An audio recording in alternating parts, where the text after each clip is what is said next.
जय श्री गणेश भक्तों।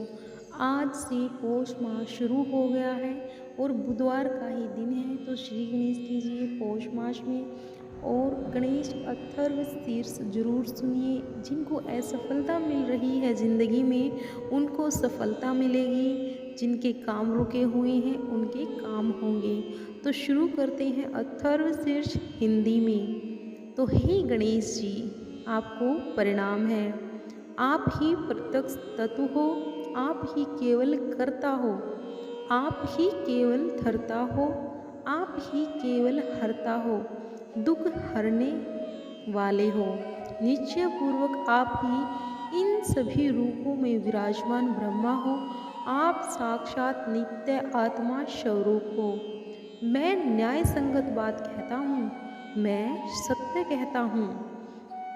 आप मेरी रक्षा करो। आप वक्ता बोलने वाले की रक्षा करो। आप श्रोता यानी कि सुनने वाले की रक्षा करो। आप दाता की रक्षा करो। आप धाता की रक्षा करो। आप आचार्य की रक्षा करो। शिष्य की रक्षा करो।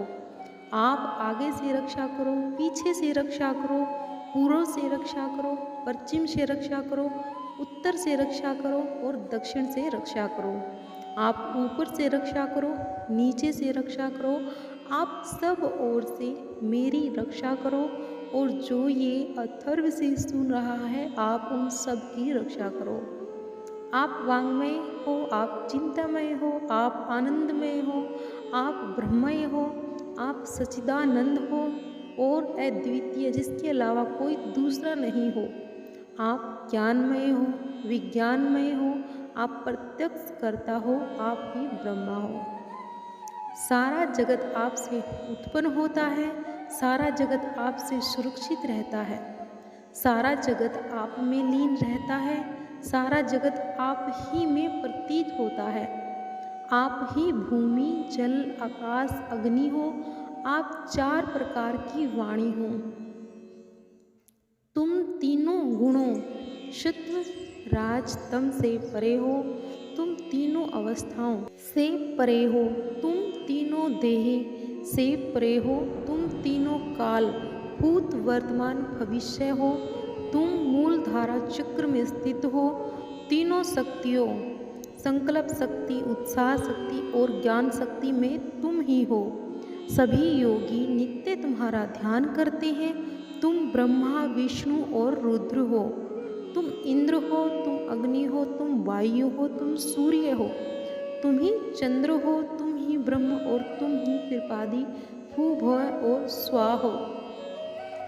गण के प्रथम शब्द अंश ग का उच्चारण करने के बाद प्रथम वर्ण ए का उच्चारण करें। उसके बाद अनुस्वर मम का उच्चारण करें, जिसमें गम बनता है।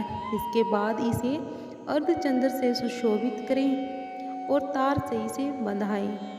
ग कार प्रथम रूप है, ए कार मध्य रूप है और अनुस्वार अनिम रूप है। बिंदु उत्तर रूप है। अंत में नाद का संधान होता है। ये सभी आपस में मिल जाते हैं तो बनता है ये मंत्र, ओम गण गणपते नमः। यह गणेश विद्या है। गणक इसके ऋषि हैं और निर्जित गायत्री छंद है। गणपति देवता है। हम एक दंत को जानते हैं, वक्रतुंड का ध्यान करते हैं, वह दंती हमें जागृत करे। भगवान गणेश एक दंत चार भुजाओं वाले हैं, जिसमें वह पास अंकुश दंत वर मुद्रा रखते हैं। उनके ध्वज पर मूषक है। वे लाल रंग से तेजस्वी हैं, लंबोदर हैं, लाल वस्त्रधारी हैं, रक्त चंदन का लेप लगा है। वे लाल पुष्प धारण करते हैं, भक्तों के लिए अनुकंपा रखते हैं, जगत में सभी जगह व्याप्त हैं, सृष्टि के रचयिता हैं।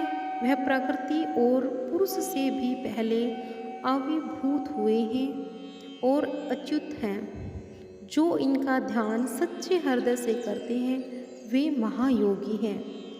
वार्तापति गणपति को प्रणाम, प्रथम पति को प्रणाम, एक दंत को प्रणाम, लंबोदर शिवतन्य श्रीवर्ध मूर्ति को प्रणाम।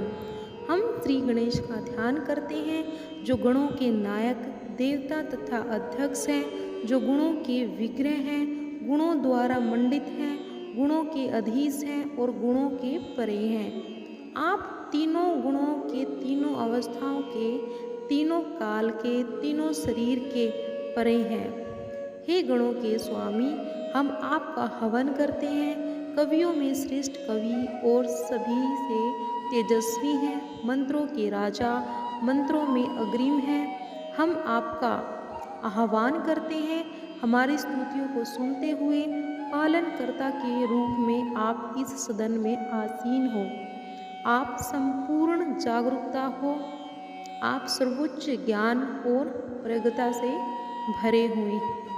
तो जय श्री गणेश। तो हमारा अथर्व शीर्ष पूरा हुआ। तो कमेंट में जय श्री गणेश अवश्य लिखें। चैनल को सब्सक्राइब जरूर कर लीजिए। आपको यहाँ पौष मास के सभी अध्याय मिलेंगे, कथाएं मिलेंगी, तो चैनल को सब्सक्राइब जरूर कर लीजिए।